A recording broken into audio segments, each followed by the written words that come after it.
শহরতলি যাত্রীদের জন্য রেলে রয়েছে কমিউটার সার্ভিস, মধ্যম দূরত্বে মেইল আর দূরপাল্লার যাত্রীদের জন্য আন্তনগর সার্ভিস। এগুলো ঠিকঠাক রাখতে হবে। পাশাপাশি খাদ্য, তেল ও পণ্যবাহী ট্রেন সচল রাখতে প্রয়োজন রেলের সব বিভাগের আন্তঃসমন্বয়। এমনই তাগিদ দিচ্ছেন বিশেষজ্ঞরা। কোথাও লাইন আছে, ট্রেন নেই, আবার কোথাও স্টেশন আছে, থামে না ট্রেন। গত 17 বছরে রেলে বিনিয়োগ প্রায় 1 লাখ কোটি টাকা। তবে সে অনুযায়ী বাড়েনি যাত্রী সেবার মান। বিশেষজ্ঞরা বলছেন দরকার সঠিক পরিকল্পনা, যার মাধ্যমে মানুষের আস্থা অর্জন করতে পারে দেশের রেল সেবা।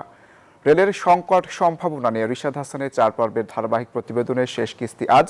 ক্যামেরায় ছিলেন আসাদুজ্জামান কানন। রাজধানীর ক্যান্টনমেন্ট রেল স্টেশন। গেল 2 বছর ধরে এখানে থামে মাত্র 2টি মেল ট্রেন, অথচ এই স্টেশন তৈরিতে সরকারের ব্যয় শত কোটি টাকা। কালেরকৈর হাইটেক পার্ক রেল স্টেশন, এখানে থামে মাত্র 1টি ট্রেন।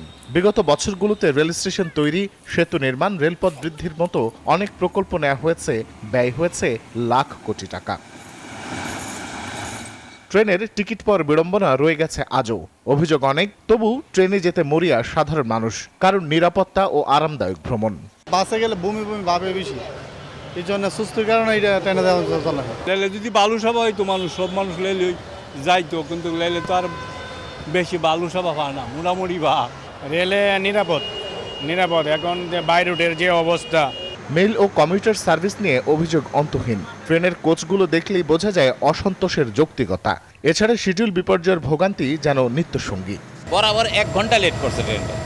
মানুষের যে সময়ের মূল্যটা, সেই মূল্যটা তারা দিচ্ছে না। টাইম মতো তো গাড়ি আসে না, অনেকক্ষণ বৈশা থাকতে হয়। সঠিক টাইম যাতে আসা যাওয়া করে গাড়ি আমরা আসতে পারি, যাইতে পারি। ঢাকায় ব্যাপক জনগোষ্ঠী বসবাস করে, সেই তুলনায় আমাদের ট্রেন সংখ্যা কম। যদি ট্রেনের সংখ্যা আরও বৃদ্ধি করা যায় এবং অপারেশনাল ফ্যাসিলিটিস বাড়ানো যায়, তাহলে যাত্রী সেবা আরও বৃদ্ধি পাবে।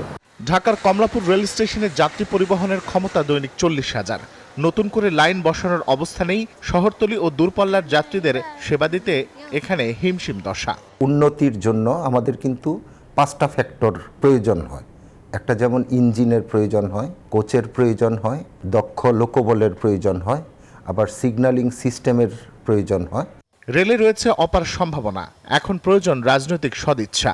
বিষয়টিকে দেখতে হবে ব্যবসায়িক দৃষ্টিতে, বলছেন যোগাযোগ বিশেষজ্ঞ।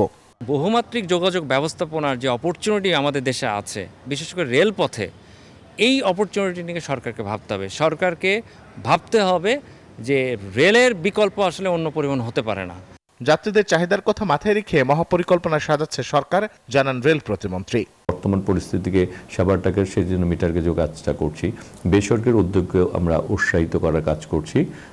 আমরা সব মিলে আসলে বর্তমান স্বল্পমেয়াদী মধ্যে দীর্ঘমেয়াদী কাজ করছি, কিন্তু আমরা চেষ্টা করছি যে কিন্তু আমাদের জনগণের সেবাটাকে জনগণের দোরগোড়ায় পৌঁছে দেওয়ার জন্য।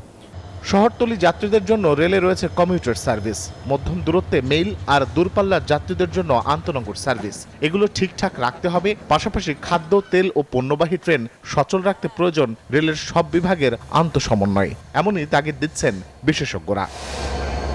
রেল সেবা নিয়ে মানুষের অভিযোগের শেষ নেই, কিন্তু তারপরেও মানুষ যেমন আশায় বাঁচে, ঠিক তেমনই সাধারণ মানুষ বলছেন একদিন সত্যিকার অর্থে ঘুরে দাঁড়াবে এই সেবা, এবং এই রেল সেবা হিসেবেই মানুষের পাশে থাকবে সব সময়।